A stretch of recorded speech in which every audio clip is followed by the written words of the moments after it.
Muhannad Ayyash. He's a professor of sociology at Mount Royal University. Professor, thank you so much for joining us. I want to start by talking about the ceasefire. I have spent most of my career in Lebanon, a country that agreed to a U.S. brokered ceasefire with Israel back in November. But the Israelis continue to hit Lebanon every single day. Is the U.S. an honest broker here? Can Hamas or anyone trust the U.S. when it comes to any assurances that they might give? Thank you so much for having me. No, the answer is no, they cannot trust them. Just a few short weeks ago, the United States and Israel told the whole world they played a game of deception on Iran. They played a game of deception on the Palestinians back in February. These are serial liars who tell you one thing and do another all the time. So no, they cannot be trusted.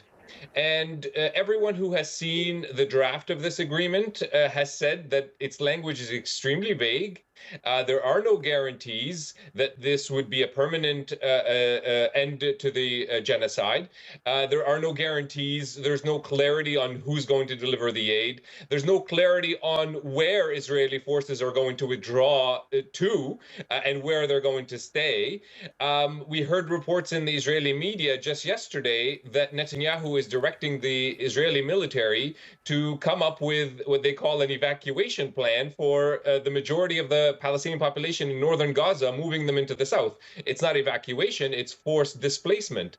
The Americans to this day have not said that they have let go of their, Trump's quote unquote relocation plan. In fact, they were asked about that on Thursday, because the Israeli prime minister said that the Trump plan is quote unquote still active, and the White House said, yes, it's still active. How do you trust states like this, whose goal ultimately is the annihilation of Palestine? They don't want the Palestinian people to remain on their lands and to have and build a sovereign life on their lands. You cannot trust someone like this, especially since they have broken their word more times than I can count, even in just this year. Absolutely, Professor. I hear you, but different to the last set of negotiations in January is that we're not just talking about starving Palestinians, but we are quite literally talking about Palestinians being shot while trying to collect aid with this new Gaza Humanitarian Foundation mechanism. If Hamas doesn't accept what the Israelis are willing to give, are we just going to be looking at more horrors? With each passing day, we are seeing now death tolls of more than 100 Palestinians killed. There's no doubt that Hamas is right now caught between a rock and a hard place. They have no good options in front of them. My guess is the reason why they're giving positive responses to this deal is not because it's a good deal, but because they don't know what else they can do at this moment. And their people, the Palestinian people, need a reprieve.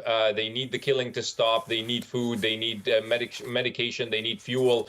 They need a break from this horrific genocide. I mean, just to think about it this way, tonight, this time tomorrow night, dozens of Palestinian civilians that are alive today will not be alive and with us tomorrow. And we're talking about children and babies included in that. For sure, we would all welcome a stop to this horror at this moment. Food and medical aid is desperately needed. But I just also want to emphasize that we are moving from this unimaginable horror to another horror, a slower type of genocide of the Palestinian people, so long as Israel continues to operate with complete impunity and drive towards that goal of creating, quote unquote, greater Israel, which is the official establishment of exclusive Israeli Jewish sovereignty on the entirety of the land of historic Palestine from the river to the sea. Barring a strong international push to move Israel off that track, we're going to be moving from, like I said, this unfathomable horror to a slower type of horror that still leads to the death and destruction of Palestine and Palestinians.